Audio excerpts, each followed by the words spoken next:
Hello, it's Monica from Crafting with Quilling and I hope you have absolutely fabulous day.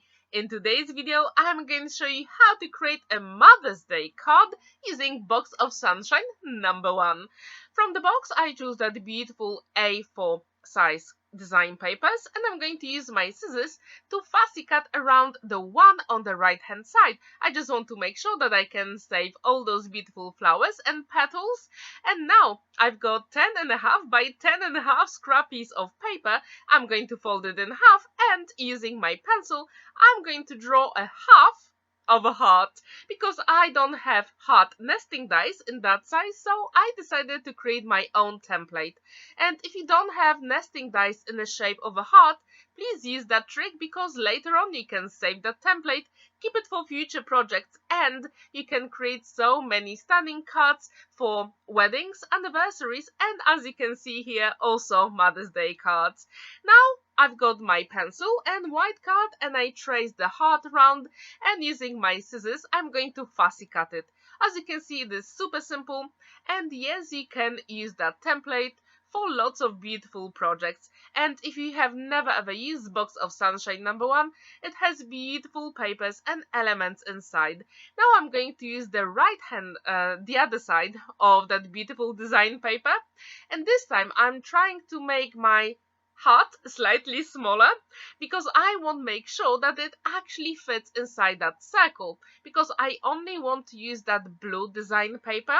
And now I'm going to show you a trick how to actually save that paper for your future project. So as you can see, I'm not cutting into the heart, I'm literally cutting inside the circle so I can keep that beautiful design paper for project in the future. Now using my scissors I'm fussy cutting that heart. It is super simple, and because we trimmed it slightly, it means that will actually fit inside the white. And using the blade of my scissors I'm distressing the edges because I absolutely love the technique and I think it gives so much to every single project. As you can see, I'm repeating that process on the white card, and now it is time to add a little bit of color, and I decided to use Distress Oxide ink in Dusty Concord color, and all the names of the products I use in today's video will be in the description down below, so yes, you can check them out. And if you have never used Box of Sunshine #1, I left the links to unboxing video and also Marta's YouTube channel and Facebook group where you can share all your beautiful makes.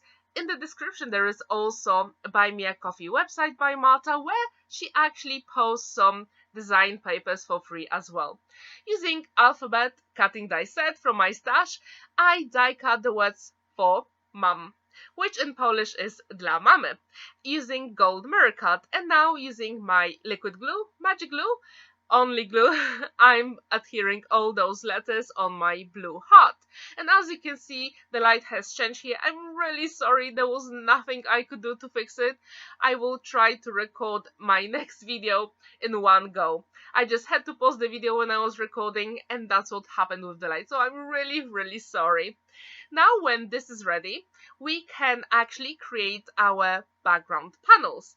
And I've got the biggest panel first, because this card will be 8 by 8 inches. I just thought this Mother's Day card has to be big.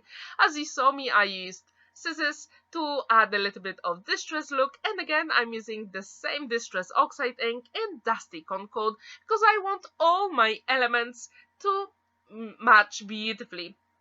And I wonder, what is your favorite color combo for Mother's Day?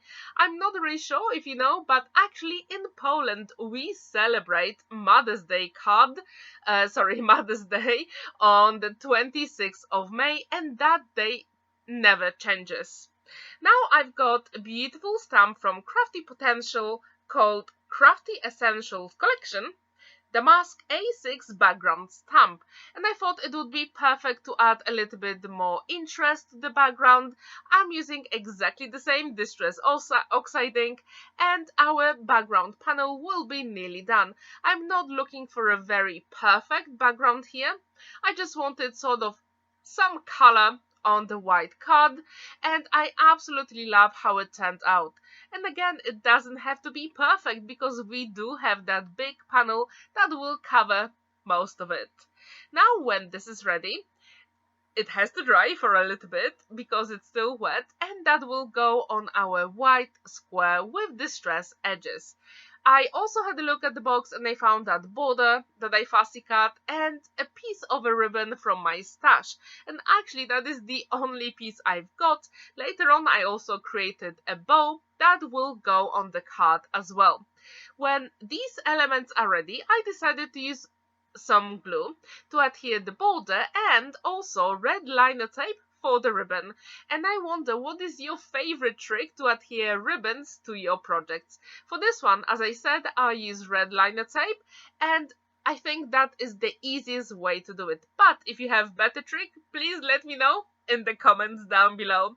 Now I'm going to turn over my card, and using my scissors, I'm just getting rid of the excess, and it will look professionally finished, and that's exactly what I like in my projects. When this is ready, we can actually assemble the pieces together. And to do it, I thought it would be a good idea to start with the background panels first. And as usual, I use my liquid glue, magic glue, because I absolutely love it. And if you ever make a mistake with it, you do have time to maneuver all those elements. Now I've got 8 by 8 inches card base, and as usual I've got some double-sided tape on the back panel. I'm peeling off it with my pokey tool, adhering a little bit of liquid glue, and it will be perfect and professionally finished. Now to add a little bit more dimension to the front panel, I decided to use 2 layers of double-sided foam adhesive, and I absolutely love it. Probably in the video you can't really see it, but in real life it really makes a difference. When the tape is ready, I put a little bit of liquid glue just to make sure that everything is adhered properly, and I'm going to use some double-sided foam adhesive on the heart as well. And this way our project will be 3D and very special.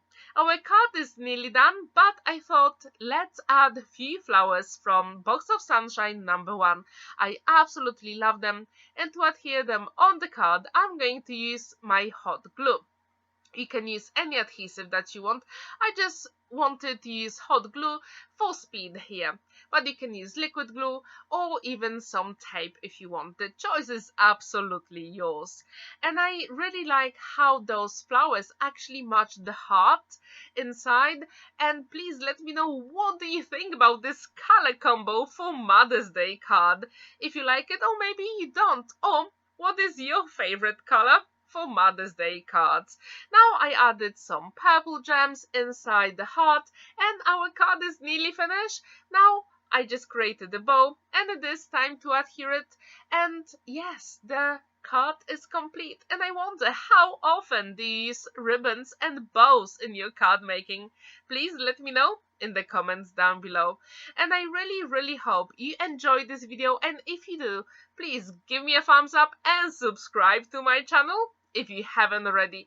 Thank you so much for watching, and don't forget that every Monday and Thursday I've got special videos on my channel. Have a wonderful day and happy crafting. Bye for now!